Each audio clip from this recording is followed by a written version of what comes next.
Hi, I'm Nancy Murphy from Yellow Dot Artist.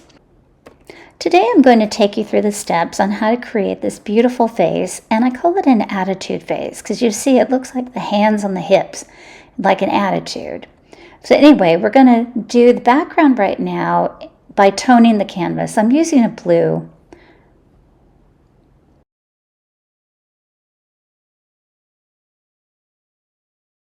And here I have the different reds I'm mixing with the blue to get the darkest darks and the lightest lights in the vase.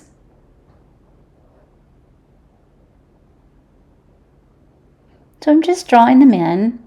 The thing that's nice about doing a beginner painting like this is things are supposed to be lopsided, a little bit out of perspective. So you're using your strengths as a new painter to create something that's going to look really good in the end.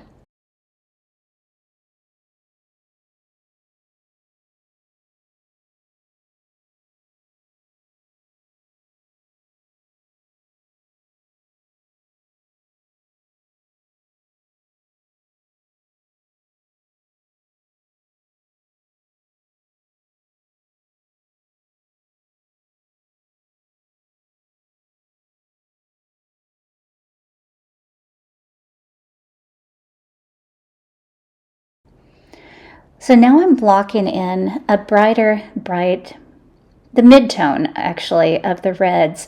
So I've mixed up 3 different reds, a darker red, a light red, and a mid-tone red, as you see. I'm going to speed it up a little so you can see. And if you use heavier paint like I am here, thicker paint, you can blend the different shades together.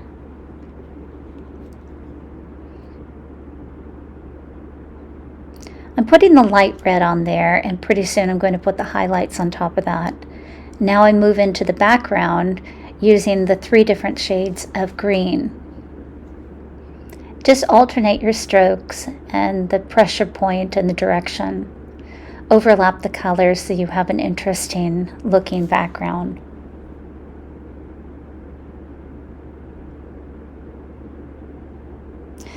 By doing the background paint, it allows you to reshape the leaves and the flowers.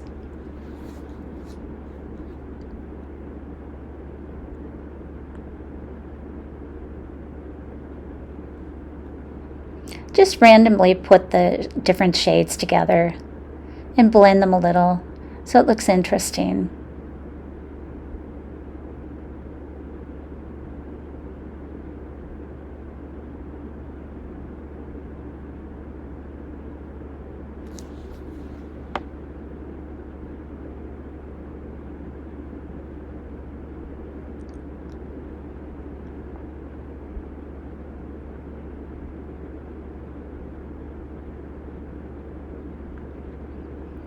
To mix a paint for the table, you want to use yellow ochre as the main color, and you mix in different colors that you see on the screen to get 3 different shades in the different areas. And just blend it back and forth in different directions. You want to see the brush strokes because it looks more interesting.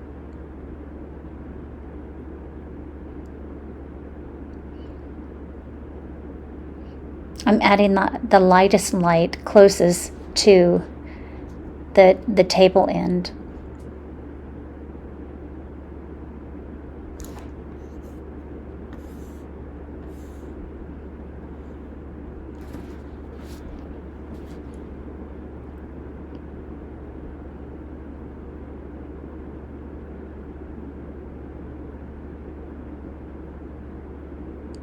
And keeping consistent with the light pattern, meaning the light source is coming from above, I'm keeping the darkest shadows closest to the base.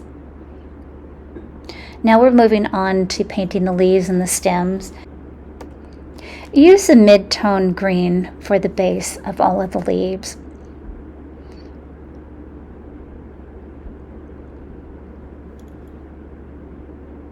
And as you work it, keep in mind again the light source and where the darkest shades are going to go and the brightest brights are going to go.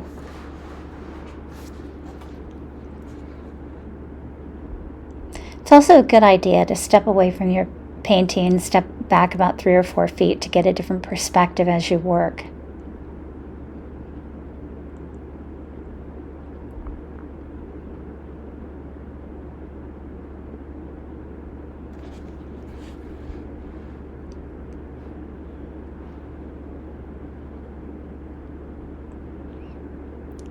And the painting process is involved in the sense that you put one layer and then another layer and then another layer as you work the painting.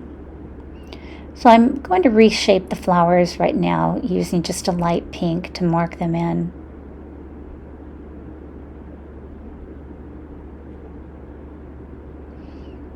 You can also use the background color to reshape in that direction.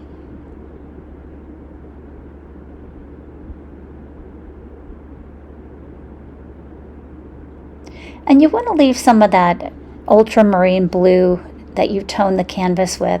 You want it to show through a little bit. So now I'm adding where the creases are in the flower because it's most likely going to be where the shadows are. And right now we're not trying for perfection, we're just laying down the different shades, the tones, the darkest, the lightest. I added a little bit of yellow to the middle to help me keep focus where the leaves start and end.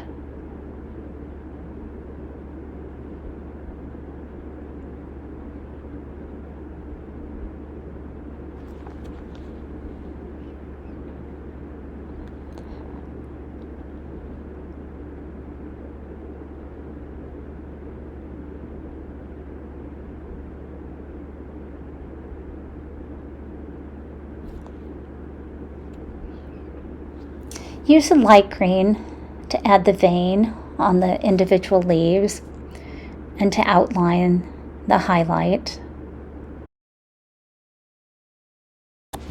In order to give it a 3D effect, you need to have the shadows which push the distance, show the distance, and the highlights are the leaves that are coming forward.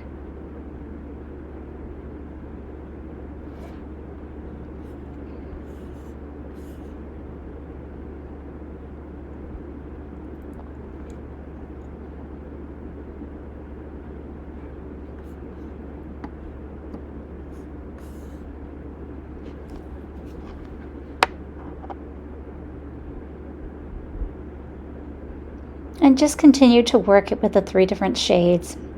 Again, stepping back to get a new perspective and going back in to help shape everything up.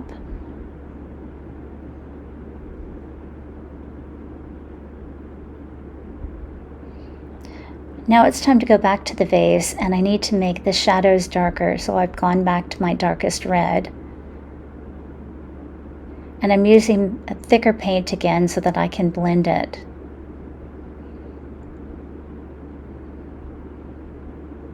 The little parts that go out are supposed to be the little vase's arm or his hands.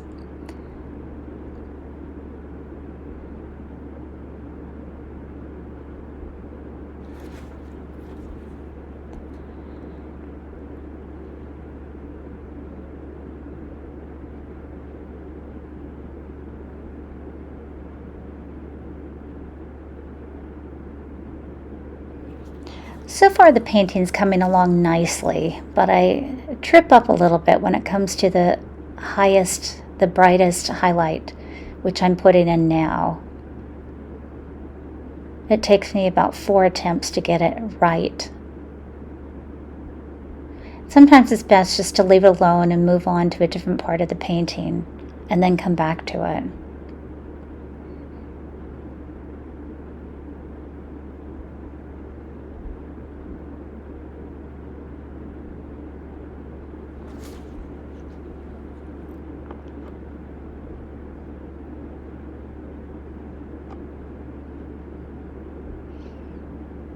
That's just the palette with all the different blends I've done.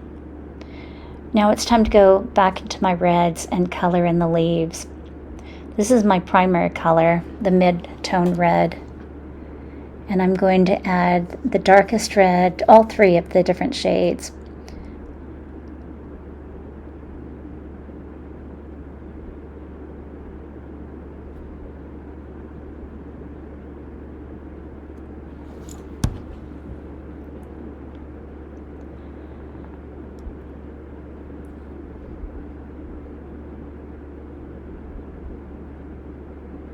That's the mid-tone red.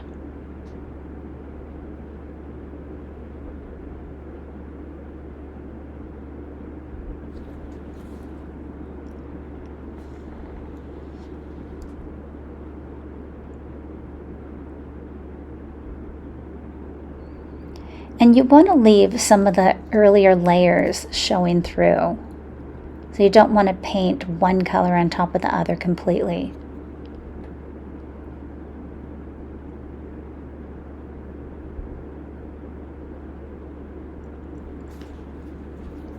And these are not any particular type of flower, they're just red flowers.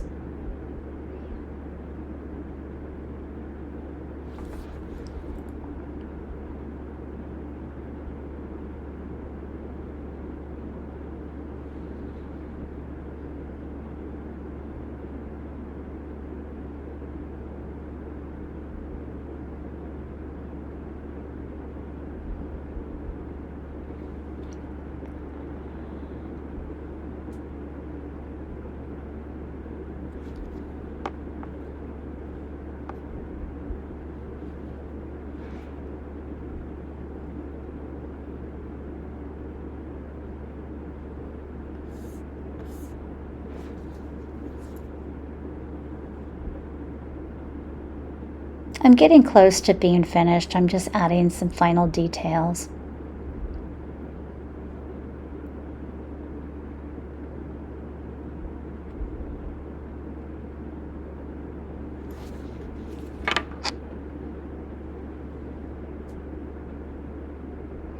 And I've mixed a little bit of orange for the center.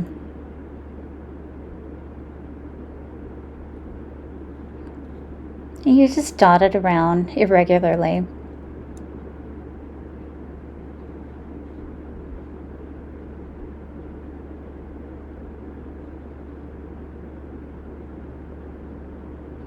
I'm reshaping the flowers to get a shape that I like.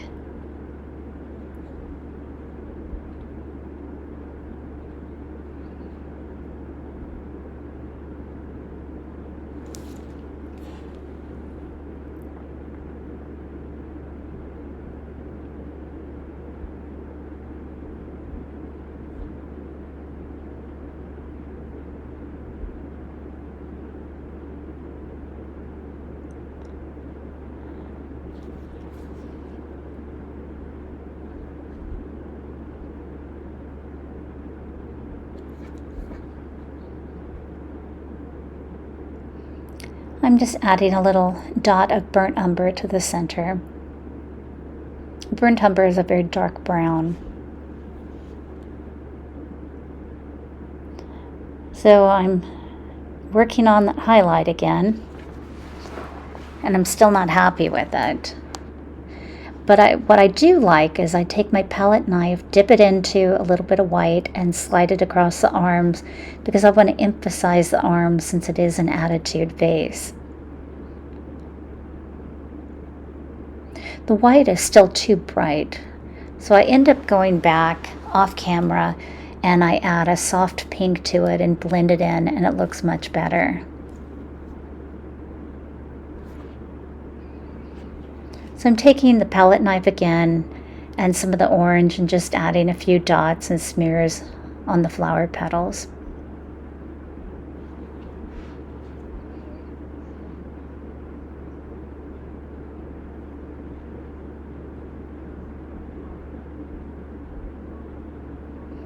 And keep working the painting until you're happy with it.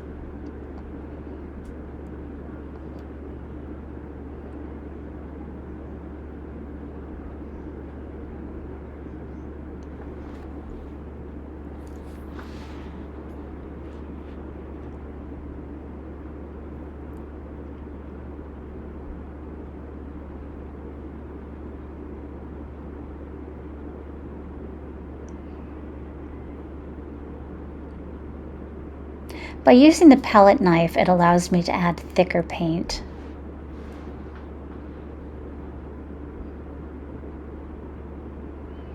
So that's it. So coming up is the finished painting. You'll see how I softened that the brightest light. Anyway, head over to my website for more, yellow.artist.com.